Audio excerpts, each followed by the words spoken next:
Here with me for this episode is Lilith Christiansen, Chief Strategy and Product Officer of SilkRoad. Welcome, Lilith. Thanks, Brent. Glad to be here. Yeah, thanks. Thanks for agreeing to this. You know, just the other day, you and I, we had a great discussion. We discussed a lot. I think we touched on work from home, what it's going to be like as we all emerge from the COVID fog, if you will, the employee experience, how it breaks through barriers of conventional silos and talent management. Lots of interesting stuff there. And we had this crazy idea after our discussion last time that this might actually be worth putting up on an episode of HR Tech Chat. So here we are. You know, let's see if we can recreate some magic here. I know that why don't we start with COVID and how that has affected HCM, in terms of, you know, HCM leaders and what they're having to deal with and how technology vendors can help them with that. Mm-hmm. Yeah, I mean, I think every organization went through such a dramatic change last year with COVID. And, you know, I feel like we started the beginning of the year anticipating change and thinking that it was going to be driven by AI and changes in the way that work happened and was going to be maybe more technology driven. And then here we had this virus come in that turned the whole world on its head. And I think many look back now and think, you know, I hate to use the overused phrases, but it really is true. Like the 3 years of transformation happened in months instead, right? And seeing the way that HR leaders and their colleagues in the C-suite really were able to come together and react to that. You know, I think most didn't anticipate it, but being able to change the way that they supported their employees and move to more remote models and being able to enable a digital way of working. I think the piece that I guess have found to be maybe the most positive element of it was really the focus on the employee experience. And that I feel like that's something that we've been talking about for years now, or you hear companies say employees are our most valued asset, but yet what were they really doing to demonstrate that? And I feel like that's something that really came out, and you see and have heard stories of so many organizations that really that's what they started focusing on were their people, how to keep them safe. Yes, how to keep the business running and how to serve clients, but really the people came first in terms of getting them what they needed, making sure people were, you know, felt safe, and we're all dealing with very different circumstances and children at home or sick family members and trying to work at the same time. Yeah, I think you're right. I liken it to an HR fire drill. I mean, it was just a meet, and it wasn't, you know, it wasn't just a practice run. It was a real fire. It was a fire alarm, not a drill. And so, yeah. and it forced organizations to actually think through and execute on their rhetoric around employee experience and caring about their employees first and all about their people and culture and all of that. And it also, frankly, I think stressed a lot of those intents versus their intent versus the outcomes, which was really interesting. The 3-year you mentioned a minute ago, just not wanting to use cliches or overused terms and whatever, but I think these cliches and overused terms are really designed for a COVID moment, right? And so you know, that's fine. And, you know, I would use another overused term, or one that's, I mean, I think we saw an actual paradigm shift. You know, you talk about paradigm shifts all the time. Oh, was that really, this really was a paradigm shift. You think about COVID as 2020 was really a wormhole, and we're so much closer to the future of work now than we thought we would have been just a year ago, right? We would have thought, oh, it'll just be a year. We'll just be a year closer to the future of work. We're actually 10 years closer to the future of work.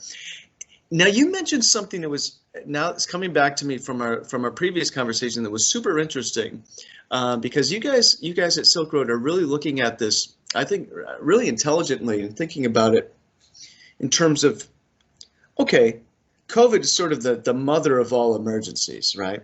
And I think you looked at some of your users or some other users where you wanted to see if there was any correlation between companies that had a robust emergency plan in place for HCM in general. Could you just maybe elaborate on that a little bit?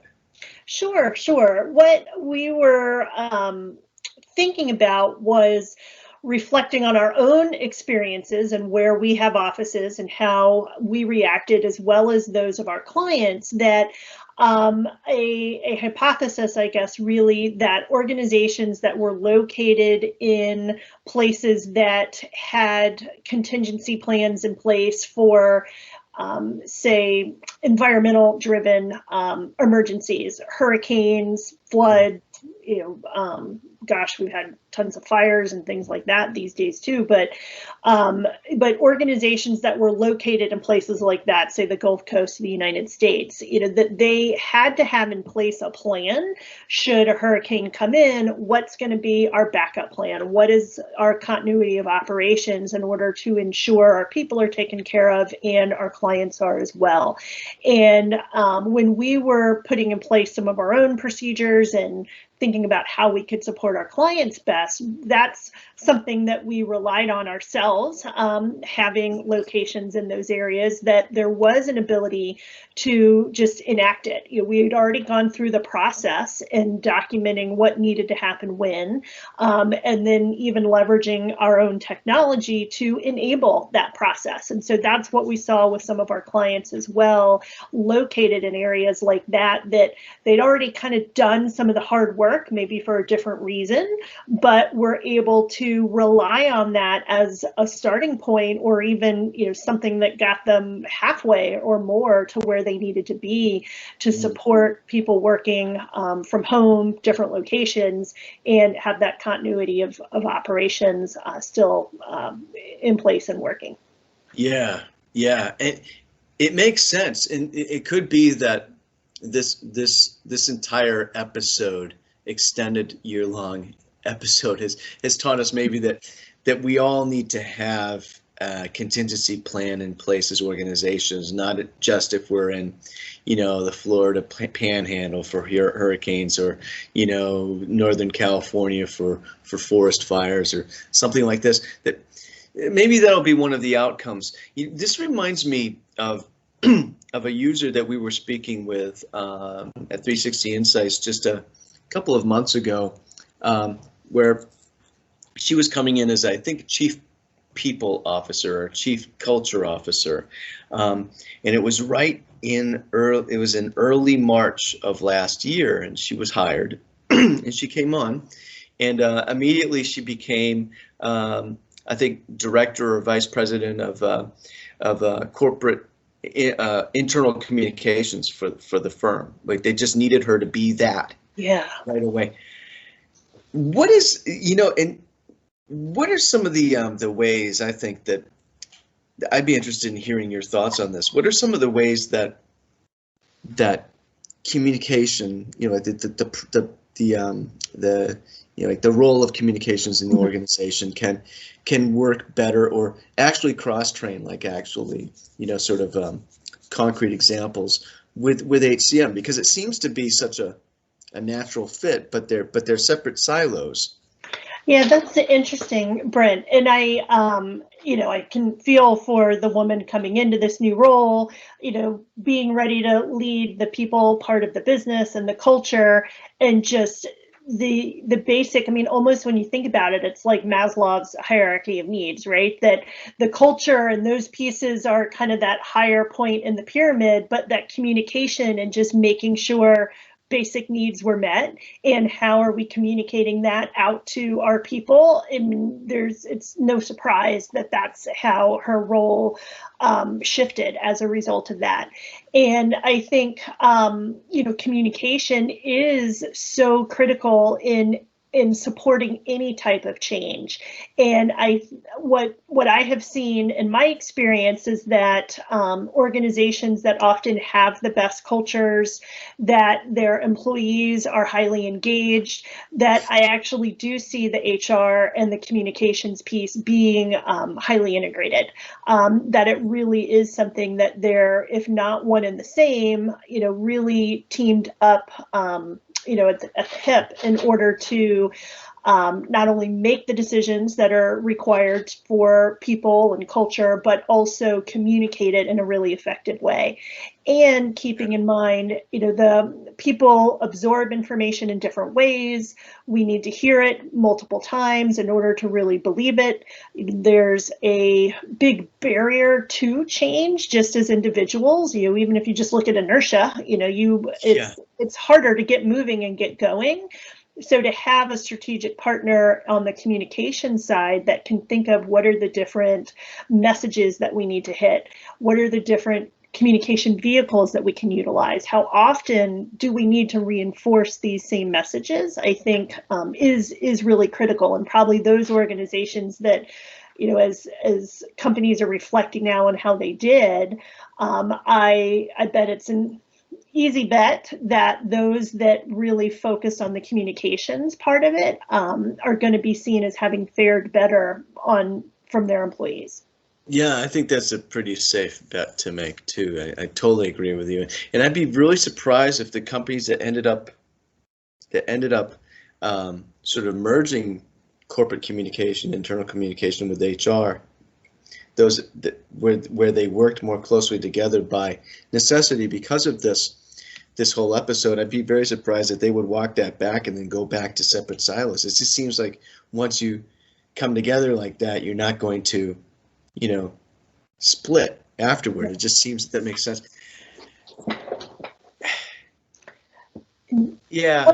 One thing I was thinking of even further on that is the importance of not just cascading down the communication and the message, but the skills associated with it. Yes. I think that was probably a big shift that was required for a lot of people as managers to now, not only did they have to get used to this, like I'm managing someone, but I'm not going to see them every day.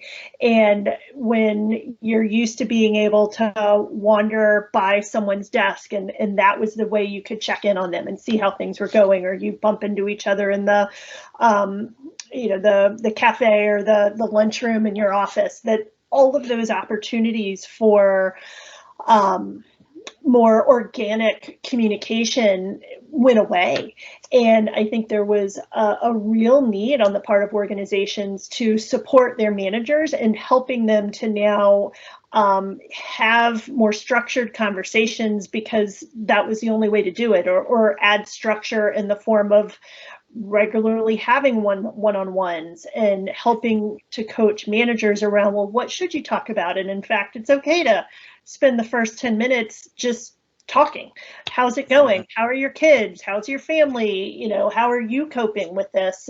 And I think that was a real another win, I guess, at the end of the day, that organizations, when they focused on communication, really needed to help enable the managers in a way that they could not only carry on the message, but also elevate their communication skills to support their teams.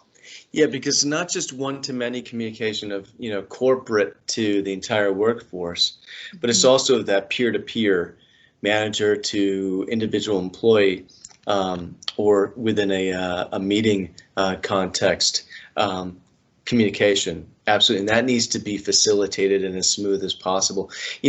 Couple things. So first off, this reminds me of something that we were having a discussion the other day with another a person, and the idea came up that that some of this so there's a fine line. Some of this technology can be that's facilitating, that makes work from home possible, right? Some of it can be unintentionally facilitate interruptions, unwanted interruptions in the day. And what's the difference between being say you're in a cubicle and your coworker is walking down the hallway and pokes their head in, and maybe you're focusing on some PowerPoint and breaks your concentration. Now you've lost probably about 45 minutes worth of productivity until you can get back into the zone in terms of your focus. It's not that you necessarily are not welcoming that person saying hello and having a quick chat, but there's an analog there with say chat technology, right? Where someone might send you I mean, this is old, right? This email, right? Email can be just as intrusive, but it just occurred to, and there's one other thing I want to get to after this specifically that's unrelated, but I'm very curious what your thoughts are from a product standpoint, product design. What are some ideas that maybe you folks are thinking about around how can our technology be as helpful as possible and also as non-intrusive as possible? Yeah, that's a great question. And I think finding what that sweet spot or balance is between them is going to be absolutely critical, not only for us, but for any technology that's getting developed and being rolled out. And I think about myself, the reminding myself to put on do not disturb, Yeah. so that the chats don't pop up, so that I can focus on, say, our conversation today, right? Or when you're engaging with folks, that you actually just totally shut down email so that you don't have those pop-ups that can distract, like that one. I just heard how appropriate. Right. Obviously, I didn't put myself on these. do not disturb. And in fact, I'll take this moment and do that right now so we don't hear any more. That's fine. It was as if we timed it, I think, or planned it that way.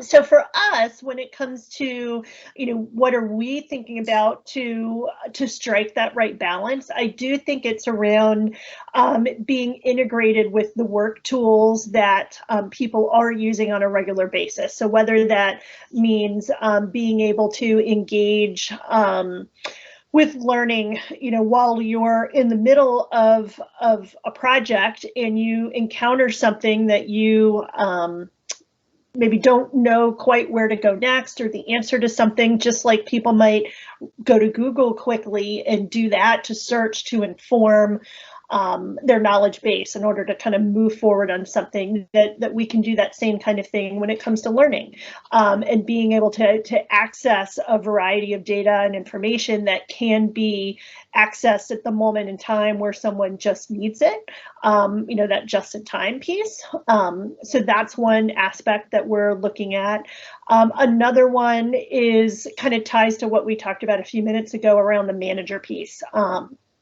And this one's very important to me, is thinking about how can we really enable the managers in a more effective way, that we're equipping them with prompts to engage with their staff at the right moment in time. So whether that's a notification that they're getting via email, or that they're getting via text or through a chat, that it's equipping those managers not only with the reminder to have a conversation, but what are the top 3 things they should cover in that conversation with their team. I think that sorry to interrupt, but that's super interesting. Almost like a brief, right? Because these people are super busy. If you're preparing if you're preparing a CEO for an interview with the news media, you provide them with a quick fact, like easy to digest collection of information that they can look at super quick and be ready for that in the moment, because they don't have time to really study, because everything's coming at them like a fire hose. Yeah, that's exactly right. And I think managers are always well-intended around how they're going to support their teams and help them grow and develop, but they are also busy in their own work as well. So a lot of times those intentions don't match up with their actions. So I think that is a real opportunity to support managers better through technology, giving them those briefs, like you said, that gives them what they need when they need it. They're going to have a one-on-one today with a new hire. What should they cover today versus a one-on-one with a 15-year vet in the organization? Those are going to be different conversations that require different types of prompts. Is AI part of that? Do you think AI plays a role in that? Yeah, I definitely think it does. And that is a piece that we're further exploring, particularly for our innovation. I mean, it might not be just 2 or 3 months down the road. It might take a little longer to pull that piece. Sure. Yeah. Where I envision the AI helping with it would be even taking a look at the work that individuals are doing, or the collaboration that they're having on the business platforms, Yeah. and using those to potentially identify patterns of where someone's asking for the same type of questions or the same type of information is coming up from different pockets of the organization, and being able to utilize AI to say, oh, we have an opportunity here. 3 people have asked about communication skills in the last week. Maybe there's a real need here for that. And then being able to push something out to the managers, To or the LMS, for instance. yeah, through the Okay. LMS that says, we've got this 10-minute course on communication skills. This might be good for you, or something like that. So that's where I see the AI piece coming in, is being able to identify needs and then propose solutions to it, and even deliver that, then through the technology, to the users, whether they're employees or managers or others in the organization. That's super interesting. So just kind of, you have my mind racing here a little bit, because you think about curation. Like, curation has become sort of now it's baked into the best LMS solutions with the content that they draw on, right? There's a curation, and the curation is informed by an accumulation of data from each individual user, so it knows what to curate for each user. But this is kind of like that, but you're talking about sort of an in the moment, real time. Yeah. The identification of a need in real time.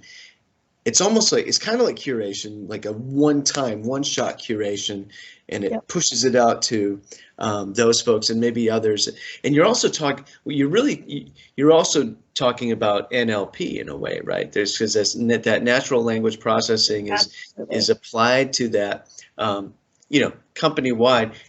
So here we have, a perfect example of where a collaborative communication technology that for the entire workforce, and there's an AI or an NLP engine, or whatever you want to call it, that's paying attention to that from the maybe it's a point solution HCM application. And when you think about all the different possibilities in the future of work, it's fascinating. One thing I want to get back to in the time we have left here is onboarding, because we had an interesting discussion last time around, that, and I want to give you an opportunity to really kind of paint this picture, but just to set it up here, this idea that onboarding isn't just for new hires. It doesn't just happen at the edge of the organization when the person is first coming in. It's an ongoing thing. If you want to elaborate on that, I thought, and how it fits in with work from home and all of this new normal. Well, thanks for teeing that up, Brent. I mean, I obviously love to talk about it, and it goes back from when we published the book, which I can't believe is already like 11 years ago now. And when, the term onboarding is, I feel like a misnomer. It'd be nice if we could go back in time and try to harness that to come up with a better term, because I think it is often considered to be just what you said. You think about just onboarding someone for the first time, they're joining the organization, and that's it. But really, to do it effectively, onboarding is so much more than that. It is an experience that supports someone entering into something new. And yes, that applies when you're a new hire into the organization, and it's getting the paperwork done so they can get paid on time and they get cleared for work. But it's also introducing them to the culture of the organization, and what does it take to thrive and be successful in that organization. It's making connections for them to the strategy so that they understand how their day-to-day connects to the overall success of the organization. It's getting them networked with other individuals so that they know, who's influencing the work that they do and how do their outputs influence someone else's. And it's the career support that needs to happen and the learning that needs to happen. And it's very obvious to folks when you just join an organization, you need all that. But when you move on to your next role, you get promoted, well, there's new responsibilities. There's different expectations. There's new people that you need to engage with. So all of those things, again, really come into play. So what we're seeing is the most successful organizations are thinking about onboarding as something that happens at every transition point. And to take it into what we just experienced with COVID, well, we almost needed to onboard people into remote work. Okay, so what's different about our expectations now? Do we need to reestablish some working norms now that you're working from home? The provisioning pieces were even required because now maybe people had desktops or workstations at the office. Well, now we needed to get them technology, get them provisioned so they could be up and running at home. Maybe their stakeholder network is going to be different now. So it's important to introduce them to those folks. Maybe your employee resource groups actually even become more important because you need that additional network of support outside of your day-to-day workflow. And when we return to work, or those that do return to the office, we'll need to rethink that again too. Who are they going to engage with? What's different in terms of their requirements? And so it really can happen every step along the way. Even when someone leaves an organization, well, let's think about doing that in a strategic way. How do we recapture the equipment that they might have?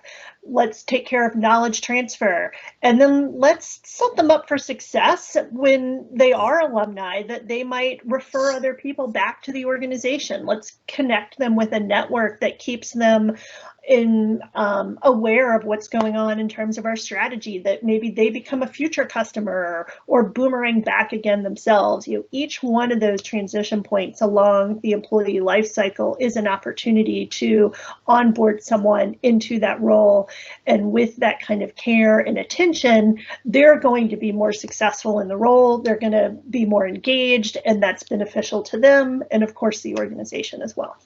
Yeah, every time it reinforces the positive nature of that employer culture too, right? Mm-hmm. And so those folks, ultimately when and if they leave the organization, and the reality is that they will, especially in some industries. It's just but they will have a fond memory of the organization as opposed to just sort of a neutral one, or that's right.